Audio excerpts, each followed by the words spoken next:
Hey guys, today I got a RU match against UsernameGoesHere. Here we go.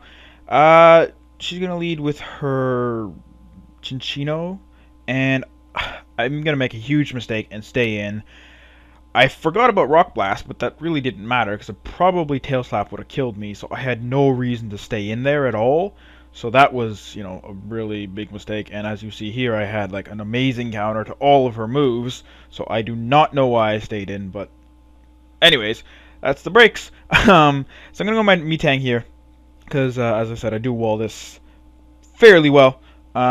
She's gonna go into her Selgor, and I am going to Toxic it because this Metang is, well, a physical wall with Toxic, and it works actually pretty well. You'll see throughout the course of this battle, I really rely heavily on this Metang. He's actually going to double switch out to his Crest. As I go into my Hitmonchan, I figure Hitmonchan is going to be absolutely useless against Crest because Crest is usually like really physically bulky, and Hitmonchan can't really touch it because its stab is resisted. So I'm going to go back into Metang. She's going to paralyze me and then set up the Rain. And I'm like, Rain? Oh shit. This is a Rain team? I guess. I mean, she's going to go into her Celigor here, and I'm going to get paralyzed, which is not too big a deal. I just went for Toxic. But she's going to get the Hydration off. She's going to Guard Split me, which kind of I did not see coming. But it sort of was good because it meant she didn't have Recover, which I was really glad about. She's going to Bug Buzz me here, and that is going to do quite a bit.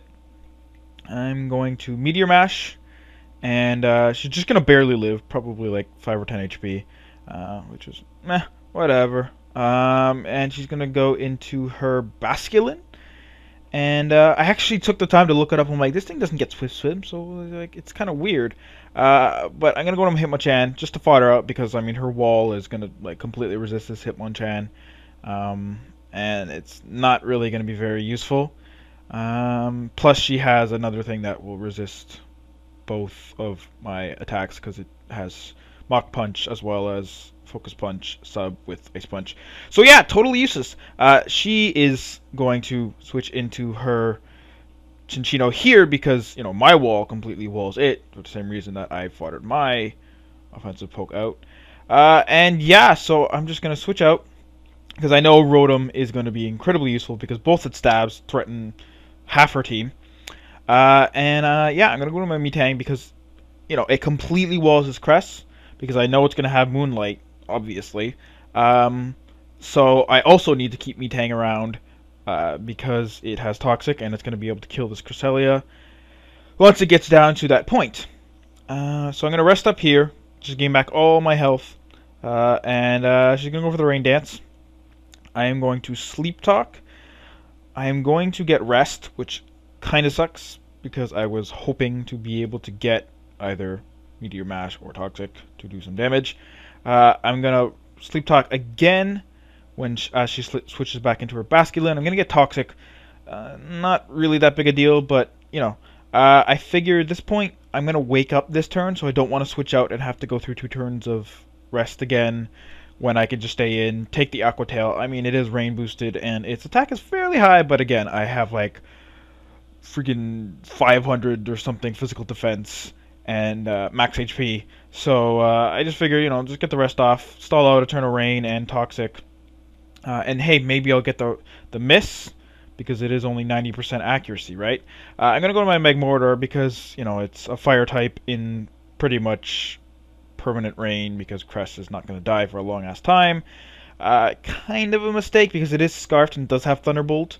But, it was the best play as I saw it at the time. I'm going to go to my Rotom here. I am going to Volt Switch. I'm actually faster, which I was not sure I would be, which means he's Adamant and not Jolly, because I'm not Scarfed, I'm actually Specs. So I don't know why she would do that. That's sort of weird that she'd pick Adamant for it, but I don't know. It worked out for me. I was just sort of banking on the fact that the first time I switched in, she switched out because she was expecting it to be Scarfed or faster. So yeah, I was just sort of protecting her to switch out, which is why I went for the Volt Switch, but she stays in, and that kills it off, and that was pretty good. I'm going to go into my Float Cell, and I'm just going to lay off some rain-boosted stab waterfalls. Yes, they're resisted, but they're still doing quite a bit. She's going to paralyze me and then go for the Scald, not expecting me to be faster, but because I have Swift Swim, I am actually faster. I'm not going to get any flinches, and I'm going to get paralyzed there, which probably, if I didn't get paralyzed, I would have been able to kill her. Maybe, maybe not, but it was kind of annoying that I did get paralyzed. I'm just going to keep going for the waterfall, because at this point I'm pretty much fodder. Now that the rain is gone and I'm paralyzed, I'm going to get fully paralyzed again. She's going to switch into a crest and just ice beam me. I'm going to get paralyzed a third time in a row, which was really rather irritating because, yeah, it would have been some nice damage on the crest. But again, it has Moonlight, so it wouldn't really matter unless she was stupid and didn't use it. Because again, my plan basically all along is to kill this with Toxic eventually. I'm going to go to my Rotom, just going to Volt Switch just to see, you know, if she stays in or not. Because if she does stay in, then I can just go to my Metang, which is my only other Pokemon, and completely wall it. If she does switch out, then it's super effective damage against her Slow King, sorry. And it will kill her barely alive Celigor. So, it's win-win. She is going to go for the Ice Beam. It's going to do absolutely nothing. She's going to get the Moonlight up. I'm going to Sleep Talk and get Rest again. Or sorry, I'm going to get Meter Mash here. I'm going to get Rest on the next turn, I believe. I am going to get the Attack Raise, but it's not going to matter because she is going to switch out into her Celigor. Or sorry, no, her Wish Cache. Yeah. Right. This part was pretty crucial. Sleep Talk, Meter Mash doesn't really matter. I'm not going to do a whole lot despite the Attack Raise. At this point, I'm like, I know he's going to Dragon Dance, but I want to stay in, wake up, and go for the Toxic.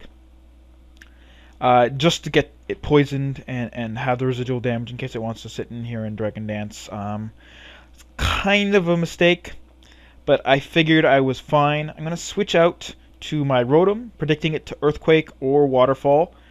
He's actually going to Dragon Dance again, which was actually a really good play because, you know, my only other Pokemon was Rotom and might as well Dragon Dance, right? Because my Metang can't really do anything to it. She's going to go for the Stone Edge, and he's going to miss, which was important. Because, you know, as you'll see later, it means that Rotom's shouldn't have been able to be as useful as it will be in the future.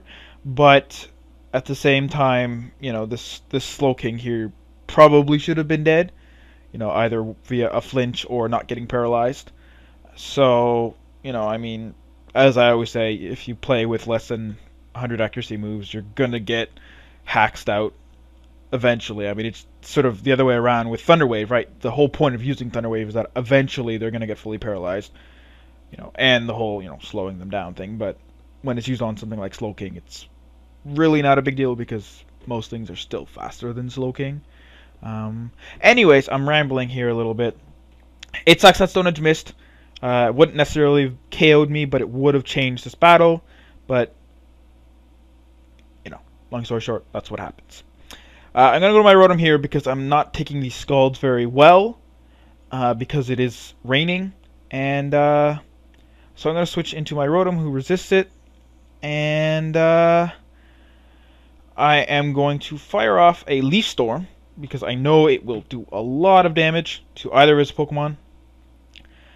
Here, I really should have just stayed in and Leaf Stormed again, because it probably would have killed, and I don't think she would have went for the Ice Beam, and even if she did, I don't know if it would have killed, or I don't know. I really should have just stayed in. I didn't. I went to my Metang, playing it safe, which, you know, made this battle quite a bit longer.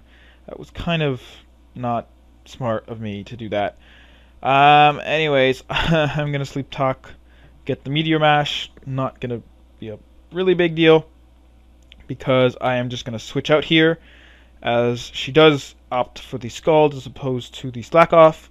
I'm gonna go to my Rotom. It's not gonna do a whole lot of damage, and I am gonna, you know, live comfortably. But again, if not for the Stone Edge miss, I would have been dead after the last Scald, definitely. So,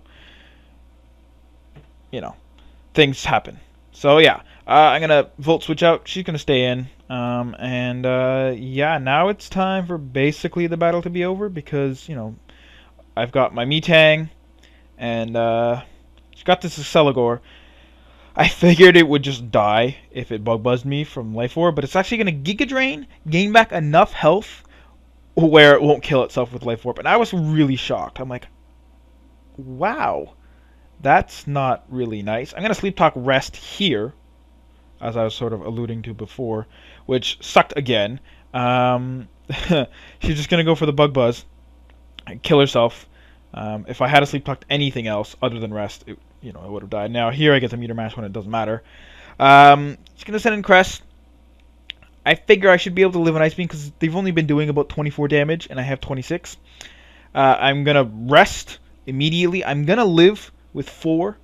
Yeah, that's going to be all good because I actually calced it, and as you see above, it would have done 22 to 26 damage. Literally, max damage would have killed me, but anything other than max wouldn't have. So technically, there was a 20% chance to OHKO me from that range, but she didn't get it, and she did get min damage, but any other damage other than max would have kept me alive, and I would have rested, and nothing would have changed. So she's gonna try and heal herself up. I think at this point she realizes it's over. Just as I know, because I'm going to wake up, go for the Toxic, and basically at this point she's going to stay for one more turn, going to T-Wave me, but again, she's Toxic, she has no way to get rid of it, it's her last poke, she's doing 22 to 26 damage with Ice Beams to me, I have Rest, so she realizes it's over, she's just going to run here, and that's a good game. I hope to battle you again. We both had kind of important hacks, and that's what happens. So good game. Hope to battle you again, as I said, and I hope you guys enjoyed watching this video and hearing me rant on about hacks and stuff like that. So see you guys later.